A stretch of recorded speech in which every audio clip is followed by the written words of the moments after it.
Iraq और America की वजह से युद्ध जो है उसकी वजह से तो पूरी दुनिया प्रभावित है, सारी दुनिया के सभी देश प्रभावित हैं उस युद्ध की वजह से। लेकिन किसी भी देश ने, किसी भी देश की सरकार ने इस किस्म के ये 7 कदम उठाने के लिए किसी भी देश की सरकार ने अपने नागरिकों को अपील नहीं की है, एक भी देश नहीं है। लेकिन ये 7 इतने कठोर कदम उठाने के लिए एक भी देश की सरकार ने अपने नागरिकों को अपील नहीं की है। इससे मन में शंका पैदा होती है कि कहीं स्थिति केवल इराक अमेरिका के युद्ध की बजाय और भी कहीं स्थिति कुछ और ज्यादा खराब तो नहीं है। हमारा देश किन परिस्थितियों से गुजर रहा है, देश के लोगों को बताए कि जो कदम किसी भी देश ने नहीं उठाए, सभी देश प्रभावित हैं, ऐसे कठोर कदम केवल भारत देश को उठाने की क्या जरूरत पड़ी, इतनी ज्यादा क्या खराब स्थिति हो गई। मिडिल क्लास देश के लिए कुछ भी करेगा, लेकिन केवल मिडिल क्लास क्यों? सबसे पहले अगर कुर्बानी देनी चाहिए थी तो देश की सरकार को कुर्बानी देनी चाहिए थी। देश की सरकार अपने खर्चों के ऊपर अपनी देश की सरकार सबसे पहले कटौती करती। देश की सरकार ने कोई कटौती नहीं की। उसके बाद देश के प्रधानमंत्री और सारे मंत्री मिलकर अपने अपने खर्चों पे और कंजम्पशन पे कटौती करते। उन्होंने भी कोई कटौती नहीं की। सब खुले घूम रहे हैं, विदेशों में भी जा रहे हैं, गाड़ियां भी खूब इस्तेमाल कर रहे हैं, हवाई जहाज सब हो रहा है, सोना भी खूब खरीद रहे होंगे। उसके बाद उम्मीद थी देश के अल्ट्रा रिच, जिनमें मोदी जी के कुछ दोस्त हैं, उनसे भी एक अपील करते मोदी जी की अडानी जी भी कुछ कुर्बानी करें, और जो देश के अल्ट्रा खरबपति अरबपति हैं वो भी कुछ करो। उनसे भी कोई अपील नहीं की गई। केवल और केवल देश की मिडिल क्लास से ये अपील की गई। इस बात का दुख होता है। मैंने पिछले 2 दिन में कई लोगों से बातचीत की, उन्होंने कहा हम करेंगे देश के लिए कुर्बानी, लेकिन केवल हम क्यों? अडानी जी कुर्बानी नहीं करेंगे, मंत्री कुर्बानी नहीं करेंगे, अफसर कुर्बानी नहीं करेंगे, मोदी जी कुर्बानी नहीं करेंगे। देश तो सबका 140 करोड़ लोगों का है। 4 बार पेपर लीक हो चुका, तो पेपर ऐसे तो लीक होते नहीं है। इसका मतलब बहुत बड़े स्तर के ऊपर कुछ ना कुछ तो कल्यूजन है, मिली भगत है, पॉलिटिकल पेट्रोनेज है। मैं ये जानना चाहता हूं, जिन्होंने 2017 का पेपर लीक किया था वो आज कहां हैं? उनको सजा मिली? जिन्होंने 2021 का पेपर लीक किया था उनको सजा मिली? जिन्होंने 2024 का पेपर लीक किया, सबकी बेल हो गई, सारे बाहर हैं। सबको कह दिया गया अब अगले पेपर के लीक करने की तैयारी करो, और वो कर रहे हैं। पेपर लीक पे लीक पे ये चल क्या रहा है इस देश के अंदर? और मैं पूरी जिम्मेदारी के साथ कहता हूं, सरकार चलाना कोई आसान काम नहीं है। सरकार चलाना बहुत मुश्किल काम है। जिन लोगों से एक पेपर ठीक से नहीं होते बिना लीक करवाए, वो सरकार क्या चलाएंगे? आप सब लोगों को नमस्कार। प्रधानमंत्री जी ने कहा है कि देश बेहद आर्थिक संकट से गुजर रहा है, और इस वजह से उन्होंने देश के एक लोगों को अपील की है ये 7 स्टेप उठाने के लिए, ये 7 कदम उठाने के लिए। एक तो ये कि वर्क फ्रॉम होम करो, सोना खरीदना बंद करो, कम से कम सोना खरीदो। तीसरा, तेल की बचत करो, पेट्रोल डीजल की, पब्लिक ट्रांसपोर्ट इस्तेमाल करो। चौथा, फर्टिलाइजर्स का कम से कम इस्तेमाल करो, नेचुरल फार्मिंग करो।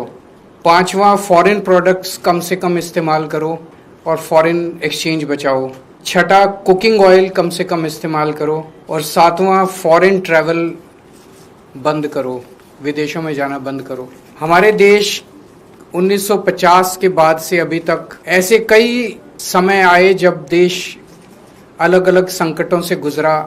कभी अलग अलग देशों से युद्ध हुआ, चीन से, पाकिस्तान से, आर्थिक मंदी से भी गुजरा। लेकिन इतने कठोर कदम आज तक कभी किसी प्रधानमंत्री ने देशवासियों को लेने के लिए नहीं कहे। मुझे याद है लाल बहादुर शास्त्री जी ने भी देश के लोगों से अपील की थी, इंदिरा गांधी जी ने भी एक समय सोना न खरीदने की अपील की थी, अलग अलग अपीलें की थी अलग अलग प्रधान। इतनी कठोर अपील, इतनी सारी 7 इतने बड़े कदम आज तक कभी किसी ने नहीं लिया। पूरा देश इस वक्त सदमे में है। तो मेरी 3 गुजारिश है प्रधानमंत्री जी से। एक तो ये कि अगर आपने इतने कठोर कदम उठाने के लिए कहा है तो इसका मतलब अर्थव्यवस्था का काफी ज्यादा बुरा हाल है, और यह आने वाले समय में और भी ज्यादा बुरा हाल होने का अंदेशा है। देश ये जानना चाहता है कि हम कहाँ खड़े हैं। आपने हमें कहा हम सब देशवासी देशभक्त हैं, कठोर से कठोर कदम भी उठाएंगे, कठोर से कठोर अपने को, अगर हमें कठिनाइयां बर्दाश्त करनी पड़ी, कुर्बानियां देनी पड़ी देश के लिए, वो भी करेंगे। लेकिन पता तो चले कि ये कदम क्यों उठाए जा रहे हैं, पता तो चले कि अर्थव्यवस्था कहाँ खड़ी है। केवल आदेश भर दे देने से तो काम नहीं चलेगा ना। ये देश हम सब लोगों का है, ये देश हम 140 करोड़ लोगों का है। तो प्रधानमंत्री जी से मेरा पहला निवेदन है कि वो पूरा आज हमारी क्या स्थिति है, अर्थव्यवस्था की, इकोनॉमी की क्या स्थिति है और आने वाले समय में कुछ महीनों में या एक साल में हमारी क्या स्थिति होने का अंदेशा है, इसके ऊपर सारी जानकारी देश के लोगों के साथ साझा करे। नहीं तो लोगों के मन में शंका पैदा होती है, अलग अलग किस्म की अफवाहें फैल रही है, कोई कुछ कह रहा है, कोई कुछ कह रहा है, अफवाहों का बाजार गर्म है।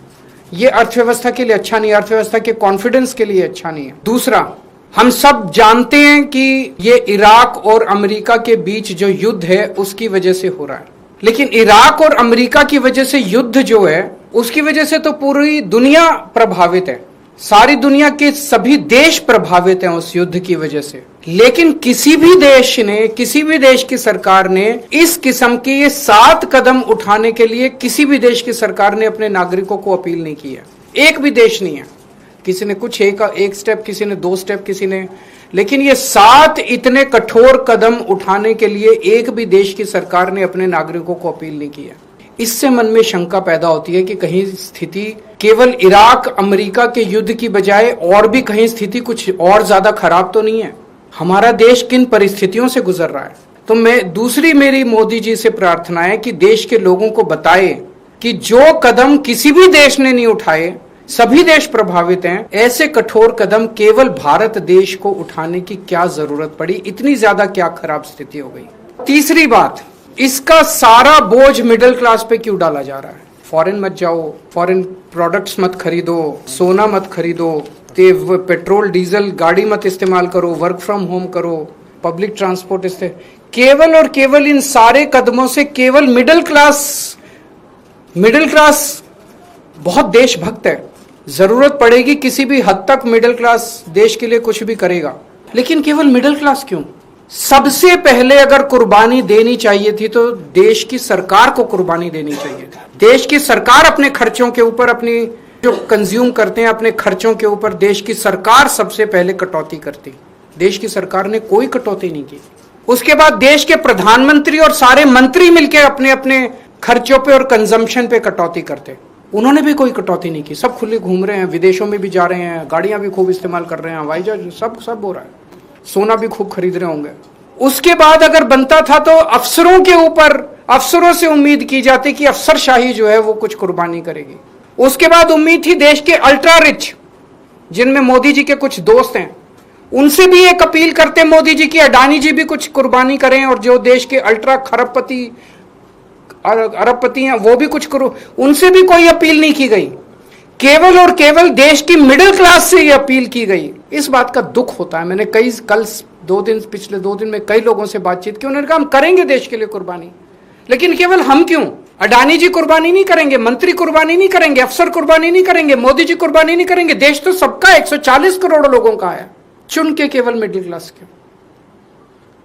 तो हम सब लोग तैयार हैं, जो भी देश के लिए करने की जरूरत है हम सब तैयार हैं, लेकिन चुन के मिडिल क्लास को टारगेट ना किया जाए और देश के साथ सारी इंफॉर्मेशन साझा की जाए। सबसे पहले मैं उन लाखों बच्चों को और उनके पेरेंट्स को अपनी तरफ से पूरी संवेदना देना चाहता हूं जो इस परीक्षा के रद्द होने से प्रभावित हुए हैं। मैंने भी अपनी ज़िंदगी में IIT का पेपर दिया था पहले, फिर सिविल सर्विसेज का पेपर दिया था। मैं जानता हूं कि किस तरह से कठोर तपस्या करनी पड़ती है।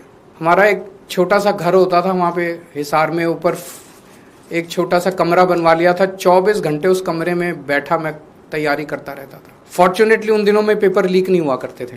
इतना गरीब परिवार होते हैं वो गरीब परिवार, कोचिंग इतनी महंगी है, कोचिंग करने के लिए कई लोग दिल्ली आके रुकते हैं, दिल्ली में किराए की जगह लेते हैं बच्चे, अपने माँ बाप, कई लोगों के माँ बाप अपनी सोना गिरवी रख देते हैं, ज़मीन बेच देते हैं बच्चे को कोचिंग कराने के लिए, और उसके बाद अगर पेपर लीक हो जाए तो उससे बड़ा मैं समझता हूं कि धोखा किसी के साथ नहीं हो सकता। और ये नीट का पेपर पहली बार लीक नहीं हुआ, मेरे ख्याल से एक बार 17 में हुआ था, एक बार 21 में हुआ था, फिर एक बार 24 में हुआ था, और एक बार अब लीक हुआ है। 4 बार पेपर लीक हो चुका। तो पेपर ऐसे तो लीक होते नहीं है। इसका मतलब बहुत बड़े स्तर के ऊपर कुछ ना कुछ तो कल्यूजन है, मिली भगत है, पॉलिटिकल पेट्रोनेज है। मैं ये जानना चाहता हूं जिन्होंने 2017 का पेपर लीक किया था वो आज कहां हैं? उनको सजा मिली? जिन्होंने 2021 का पेपर लीक किया था उनको सजा मिली? जिन्होंने 2024 का पेपर लीक किया सबकी बेल हो गई, सारे बाहर हैं, सबको कह दिया गया अब अगले पेपर के लीक करने की तैयारी करो। और वो कर रहे हैं, पेपर लीक पे लीक, लीक पे। ये चल क्या रहा है इस देश के अंदर? और मैं पूरी जिम्मेदारी के साथ कहता हूं, सरकार चलाना कोई आसान काम नहीं है, सरकार चलाना बहुत मुश्किल काम है। जिन लोगों से एक पेपर ठीक से नहीं होते बिना लीक करवाए, वो सरकार क्या चलाएंगे? मिले हुए हैं ये लोग। It is a case of complete कल्यूजन। लाखों करोड़ों बच्चों के भविष्य के साथ खिलवाड़ किया जा रहा है। उन सब बच्चों के साथ मेरी संवेदनाएं हैं और मैं उन सब बच्चों को बोलना चाहता हूं कि सड़कों के ऊपर उतरना पड़ेगा। यह सरकार केवल और केवल जन आंदोलन की भाषा समझती है और केजरीवाल आप लोगों के साथ है।